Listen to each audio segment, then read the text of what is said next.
മുഴുവൻ ഒരു ജനാധിപത്യ ഉത്സവം ആഘോഷിച്ചപ്പോൾ ഒരു സ്ഥലം മാത്രം ബോംബ് പൊട്ടിയ കഥ പറയുകയാണ്. അത് മറ്റെവിടെയുമല്ല, പിണറായി. മുഖ്യമന്ത്രി വിജയൻ എന്ന പേരിനൊപ്പമുള്ള സ്ഥലമാണത്. ഇതെന്ത് സൂചനയാണ് നൽകുന്നത് എന്ന് എല്ലാവരും വളരെ വ്യക്തമായിട്ട് മനസ്സിലാക്കണം. പിണറായിയിൽ പൊട്ടിയത് പടക്കമെന്ന് പോലീസ് പറയുമ്പോഴും അതിന്റെ യാഥാർത്ഥ്യം എല്ലാവർക്കും അറിയാം. അധികാരമുള്ളിടത്ത് എന്ത് അഹങ്കാരവും കളിക്കാം എന്നത് CPM-നെ ഇന്നും വിട്ടുമാറാത്ത സ്വഭാവമാണ്. പടക്കം പൊട്ടിയതിന്റെ അവശിഷ്ടങ്ങളും രക്തത്തുള്ളികളും കണ്ടെത്തിയെന്നും FIR-ൽ പറയുമ്പോൾ ആഹ്ലാദ പ്രകടനത്തിന്റെ പടക്കത്തിൽ രക്തം ചീന്തിയ സംഭവങ്ങൾ ആരും കണ്ടിട്ടില്ല. അതിനർത്ഥം 10 വർഷം ഭരിച്ച ഒരു നേതാവിന്റെ നാട്ടിൽ ഭയപ്പെടുത്തി പാർട്ടിയെ നിലനിർത്തുക എന്നുള്ള വൃത്തികെട്ട ആചാരം മാത്രമാണ്. CPM പ്രവർത്തകനായ കനാൽക്കര സ്നേഹാലയത്തിൽ വിപിൻ രാജിന്റെ വലതു കൈപ്പത്തിയാണ് ഇന്നലെ ഉച്ചതിരിഞ്ഞുണ്ടായ സ്ഫോടനത്തിൽ ചിതറിപ്പോയത്. ഓലപ്പടക്കം പൊട്ടിക്കുന്നതിനിടയിലാണ് അപകടം സംഭവിച്ചത് എന്നാണ് വിപിൻ പോലീസിനോട് പറഞ്ഞത്. എന്നാൽ റീൽസ് എടുക്കുന്നതിനിടെ സ്ഫോടനം നടന്നുവെന്നാണ് ലഭിക്കുന്ന വിവരം. ജയിച്ചവരെല്ലാം ആഹ്ലാദ പ്രകടനം നടത്തിയ ദിവസമായിരുന്നു കടന്നുപോയത്. എവിടെയും ആരുടെയും കൈപ്പത്തി അറ്റുപോയിട്ടില്ല.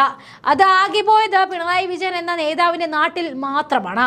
അതിന്റെ അർത്ഥം എല്ലാം നഷ്ടപ്പെട്ട് അമ്പരപ്പിൽ നിൽക്കുന്ന CPM-നെ മുഖ്യമന്ത്രിയെ തന്നെ ഇനി പിടിച്ചു നിർത്തണമെങ്കിൽ എന്തെങ്കിലും ആക്രമണം നിർബന്ധമാണ് എന്നുള്ളതാണ്. ഒരു കാര്യം ആലോചിക്കേണ്ടത് സംഭവത്തിലെ ദുരൂഹതയാണ്. പൊട്ടാതെ കിടന്ന സ്ഫോടക വസ്തു പരിശോധിക്കുന്നതിനിടെ കയ്യിലിരുന്ന് പൊട്ടുകയായിരുന്നു. സ്ഫോടനം നടക്കുന്ന അല്പം മുൻപ് കയ്യിൽ സ്ഫോടക വസ്തു പിടിച്ചു നിൽക്കുന്ന വിഭിന്ന ചിത്രങ്ങളും പുറത്തു വന്നിരുന്നു.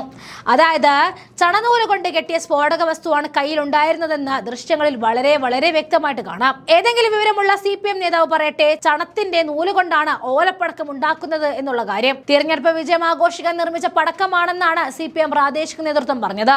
ഉഗ്രശേഷിയുള്ള അനധികൃതമായിട്ട് നിർമ്മിച്ച സ്ഫോടക വസ്തുവാണ് കയ്യിലുണ്ടായിരുന്നത് എന്ന ചിത്രങ്ങളിൽ നിന്നും വ്യക്തമാണ്. അപ്പോൾ എതിരാളികളെ ബോംബ് വെച്ച് തകർക്കുവാൻ തെരഞ്ഞെടുപ്പ് ദിവസവും തയ്യാറായി നിൽക്കുന്ന ഒരു നാടാണ് പിണറായി എന്നുള്ളത് തെളിഞ്ഞു വരികയാണ്. അതായത് നാട് നന്നാക്കാനാണ് ജനാധിപത്യവും ജനപ്രതിനിധികളുമെങ്കിൽ ആദ്യം നന്നാക്കേണ്ടിരുന്ന നാട് പിണറായി എന്നുള്ളതാണ്. കാരണം കേരളത്തിന്റെ മുഖ്യമന്ത്രിയുടെ പേര് പിണറായി വിജയൻ എന്നായതുകൊണ്ട് എവിടെ നിന്നും തുടങ്ങണമെന്നും നാടിന്റെ സമാധാനവും വികസനവും ഒക്കെ ഇത് ബോംബ് പൊട്ടിയപ്പോൾ പടക്കം എന്ന് പറഞ്ഞ് FIR ഇട്ടാൽ വരുന്നതല്ല നാടിന്റെ സമാധാനം. അതിനെതിരെയുള്ള പോരാട്ടമായിരിക്കാം കേരള ജനമനസ്സുകളുടേതെന്ന് പറയുന്നതാണ് കഴിഞ്ഞ ദിവസം വന്ന തിരഞ്ഞെടുപ്പ് ഫലം എന്ന് ഓർത്താൽ നല്ലത്. കാരണം ഈ ബോംബേറ് മുഖ്യന് നേരെയുള്ള ചോദ്യശരങ്ങളാണ്.